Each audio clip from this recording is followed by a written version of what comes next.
आज की वीडियो में मैं आपके साथ शेयर करने वाली हूँ अपना बहुत ही मज़े का वीकेंड सैटरडे नाइट, जिसमें शॉपिंग का मज़ा, बिरयानी की खुशबू और घर के हंसने वाले मोमेंट, और आखिर में ऐसी स्पेशल भिंडी की रेसिपी आपके साथ शेयर करूँगी ना कि आप जब बनाएंगी तो कोई भी आपकी तारीफ़ किए बगैर नहीं रह सकेगा। तो इसलिए वीडियो को लास्ट तक ज़रूर देखना है। मैं जानती हूँ हम हाउसवाइफ का वीकेंड कभी आराम का नहीं होता, बल्कि ज़्यादा रनिंग राउंड ही होता है। तो चलिए आपको दिखाती हूँ मेरा रियल वीकेंड। तो जी, अस्सलाम वालेकुम, कैसे हैं आप सब? तो सैटरडे नाइट को अचानक प्लान बना हमारा बाहर जाने का, और मियाँ जी निकले फोर्ट्रेस।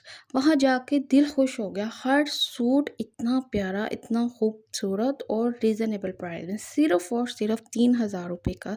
अब सोचें, इतने खूबसूरत कपड़े और इतनी रीज़नेबल प्राइस। हर सूट ही इतना प्यारा, इतना खूबसूरत लग रहा था कि दिल कर रहा था पूरी शॉप ही खरीद लूँ। लेकिन हम हाउसवाइफ का ना फ़ौरन से जो ब्रेन है वो कैलकुलेटर बन जाता है कि ये वाला सूट ले लूँगी, वो लॉन का दुपट्टा पड़ा हुआ है उसके साथ मैच हो जाएगा। लेकिन अब होता क्या है, हमने अपना बजट आउट नहीं करना होता। फिर अंदर से आवाज़ आई, बजट का भी तो ख्याल करो। बस फिर 1-2 सूट लेकर दिल को बहला लिया। और यहाँ पे ये खूबसूरत पर्स इतने प्यारे डिज़ाइन के, जो आउटलेट पे बहुत ही एक्सपेंसिव मिल रहे होते हैं, तो यहाँ पे रीज़नेबल प्राइस में आपको ये देखें। आजकल ये बहुत ही ट्रेंडिंग में है, ये पर्स कितने खूबसूरत लग रहे हैं। तो मुझे भी बहुत पसंद आए, लेकिन मैंने लिया नहीं क्योंकि मुझे अभी इसकी ज़रूरत नहीं थी। अच्छा, हमने अगर कपड़े इतने ज़्यादा ना भी लेने हो ना, लेकिन ये इस तरह कपड़े देख के, डिज़ाइंस देख के दिल खुश हो जाता है। आपके अंदर से एक ना एनर्जी सी आ रही होती है, इतने खूबसूरत जब आप कपड़े देखते हैं। ये येलो वाला तो मुझे बहुत ही पसंद आ रहा था, लेकिन ना इसका ट्राउज़र कैप्री था तो मुझे नहीं लेना था ये। तो ये मुझे वैसे बहुत ही प्यारा लग रहा था। आप ये देखें, इतनी रीज़नेबल प्राइस, हर सूट 3000 रुपये का, वो भी स्टिच में, ऊपर एम्ब्रॉयडरी भी है। और अगर हम सिंपल कोई भी सूट लेते हैं तो टेलर को अलग स्टिचिंग देते हैं, तो वो सूट हमारा 5-6 हज़ार तक तो पड़ जाता है, इससे भी ज़्यादा हो जाता है। लेकिन यहाँ पे तो ये रीज़नेबल प्राइस में कपड़े बहुत ही अच्छे मिल रहे हैं। अगर आपको भी चाहिए तो आप भी इधर ज़रूर विज़िट करें। मैंने कहा अपनी प्यारी बहनों, शहज़ादियों के साथ भी शेयर कर दूँ, ताकि वो भी अपना मनपसंद जोड़ा यहाँ से ख़रीद सके। तो फिर जनाब, शॉपिंग के बाद तो भूख लगना मस्ट है। भूख लग गई, हमने बिरयानी का सोचा कि चलो मैंने तो बिरयानी ही खानी है। फोर्ट्रेस में भी बहुत फूड कॉर्नर्स थे, लेकिन बहुत एक्सपेंसिव। इसलिए मैंने कहा कि वो जो ढाका बिरयानी है वो हमारी बजट में मैनेज हो जाएगा, हम वो ही खाएंगे। तो बिरयानी बहुत ही मज़ेदार की और रिज़नेबल प्राइस में मिल जाती है। तो हम औरतें सोने की चूड़ियाँ देख के ज़्यादा खुश नहीं होती, ये छोटे से गजरे देखकर ही खुश हो जाती हैं। सबसे कीमती तोहफ़ा लगता है मुझे, और इतना अच्छा फ़ील होता है ना जब मैं ये गजरे देखती हूँ। और मेरी दुआ है, अल्लाह पाक मेरी हर बहन के नसीब बहुत प्यारे करे और नेक हमसफ़र मिले आप सबको, और जिनके हैं वो सब मेरी बहनों की इज़्ज़त करें और बेपनाह बेपनाह कदर करें। अच्छा, ये संडे का दिन था और इतनी बारिश हुई, इतनी बारिश हुई, बारिश के होने के पास जो हब्स हो जाता है ना, तौबा, बहुत ही गर्मी लगती है, घबराहट होना शुरू हो जाती है।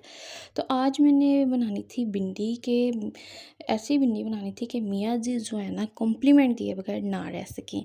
तो जब मैं किचन में होती हूँ ना, मल्टीटास्किंग काम करती हूँ। तो सबसे पहले ना मैंने ये अपना सूट वॉश किया था सर्फ़ में, तो मैं जब भी इसे वॉश करती हूँ ना, तो मैं प्रेस करके ज़रूर रख लेती हूँ, ताकि मुझे बाहर जाते वक़्त ना प्रेस करना ना पड़े, बस निकालो और पहन लो। वरना जो प्रेस करना, जब जाना होता है और उधर से जाने का टाइम जल्दी से हो जाता है, और फिर प्रेस करना बहुत ही मुश्किल लग रहा होता है। इसलिए आप भी ना एक छोटी सी आदत बनाएं, जब भी अपना कोई सूट वॉश करें बाहर जाने वाला, उसे फ़ौरन ही प्रेस करके रख लें, तो इससे आपको बहुत फ़ायदा होगा। तो जनाब, मेरा सूट भी प्रेस हो गया, तो फिर उसके बाद ना ये मैं सारा अच्छी तरह से सेट करके ना रख लेती हूँ। क्योंकि जब आपने बाहर जाना होता है ना, 100 काम आपके निकले पड़े होते हैं कि वो जल्दी जल्दी से वाइंड अप करने हैं, और उसके बाद फिर आपको अपना सूट लेकर बैठे हैं तो बहुत ही देर हो जाती है। हमारे साथ अक्सर ही ऐसा होता है अगर हम इसे प्रेस ना करें तो। तो जनाब, चलते हैं किचन की तरफ। तो आज मैंने ऐसी भिंडी बनानी है कि मियाँ जी जो है ना कम्प्लीमेंट दिए बगैर ना रह सके। फ़र्स्ट टाइम मैंने ट्राई की थी और यकीन करें इतनी मज़े की बनी थी ना। तो आपने भी जब भी भिंडियाँ बनानी है ना, उसे इसी तरह से बेसन ज़रूर लगा के मैरिनेट कर लें। ऊपर थोड़े से मसाले, नमक, मिर्च, हल्दी, ज़ीरा, सूखा धनिया पाउडर और इस तरह इसको लगा के ना आपने तकरीबन जब तक इसका मसाला बनाना है ना, उसे इस तरह रख देना है। तो मैं ये मसाला लगा के ना नमाज़ पढ़ने के लिए चली गई थी। मैंने कहा तब तक नमाज़ पढ़ लेती हूँ, आके फिर बाकी का ना जो रेसिपी है वो रेडी करूँगी। और अगर आपके बच्चों को भी या आपके घर में कोई नहीं भिंडी शौक से खाता ना, तो एक दफ़ा आप इस रेसिपी से भिंडी बना के ज़रूर खिलाएं। तो वो उनकी भिंडी फेवरेट ना होगी तो मुझे कमेंट में आकर ज़रूर बताइएगा कि वाकई ये रेसिपी बहुत ही कमाल की है।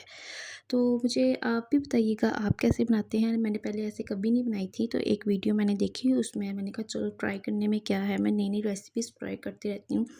तो वाक़ई इतनी मज़े की, इतनी टेस्टी बनती है ना, तो मैंने कहा चलो ये साथ-साथ किचन में जब हो ना तो मल्टीटास्किंग काम करने चाहिए, बर्तन भी समेटने चाहिए, आटा अगर गूँदना है वो भी, खाने के साथ-साथ सारे किचन के काम भी कंप्लीट हो जाते हैं। तो हम रिलैक्स हो जाते हैं, स्ट्रेस फ्री हो जाते हैं कि एक बार अगर हम कहें कि चलो अभी यार ये छोड़ देती हूँ, जब खाना खा लेंगे उसके साथ ही बर्तन धोऊँगी, तो वो इतने ज़्यादा बर्तन हो जाने थे ना कि समेटना मुश्किल हो जाना था। तो सिंपल जब आपने इसको मैरिनेट कर लिया भिंडियों को, तो मैंने मसाला बना के प्याज वगैरह फ्राई करके, टमाटर फ्राई करके उसमें भी थोड़ी सी नमक मिर्ची ऐड की, और फिर इस तरह से इसमें मैंने मैरिनेट की हुई भिंडियाँ भी फ्राई कर ली थी अलग से, और फ्राई करके मैंने ऐड कर दी। तो जनाब यहाँ पे फिर जो है मैंने गरम-गरम साथ रोटियाँ बनाई, और रोटियाँ ऐसी मज़ेदार फूल रही थी ना कि जैसे बहुत ही, वो अक्सर कहते हैं ना कि जब रोटी फूलती है तो भूख लगी होती है। तो मुझे लग रहा था कि मियाँ जी को ना बहुत ही भूख लग रही है। तो इस वज़ह से जल्दी-जल्दी से मैंने रोटियाँ बना ली।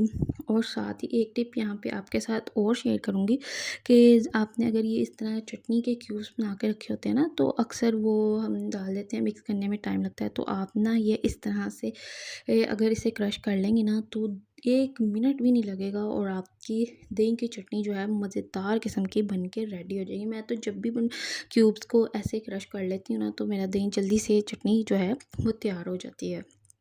तो आप भी ऐसे करेंगी ना तो आपके लिए बहुत ही फ़ायदा होगा, और ये जो है आपके लिए बहुत ही यूज़फुल होगी। तो जनाब ये था मेरा वीकेंड, थोड़ी शॉपिंग, थोड़ी आउटिंग, और घर आखिर में घर का वो प्यार भरा खाना जो हम हाउसवाइफ अपने हाथ से बनाती हैं। क्योंकि आखिर में हम कितना ही थके क्यों ना हो, बिज़ी क्यों ना हो, लेकिन खाना तो हमने बनाना ही है। घर के लिए कुछ स्पेशल बनाना ही हमारा स्टाइल होता है। अगर आपको ये व्लॉग पसंद आया हो तो कमेंट में ज़रूर बताइए, और अपने प्यारे-प्यारे हाथों से चैनल को ज़रूर सब्सक्राइब कीजिएगा। खुश रहें, खुशियाँ बाँटें, क्योंकि खुशियाँ बाँटने से मज़ीद बढ़ती हैं। और हाँ, लाइक करना भी मत भूलिएगा। मिलते हैं नेक्स्ट वीडियो में, अपनी प्यारी-प्यारी दुआओं में मुझे भी याद रखिएगा, और अल्लाह हाफ़िज़।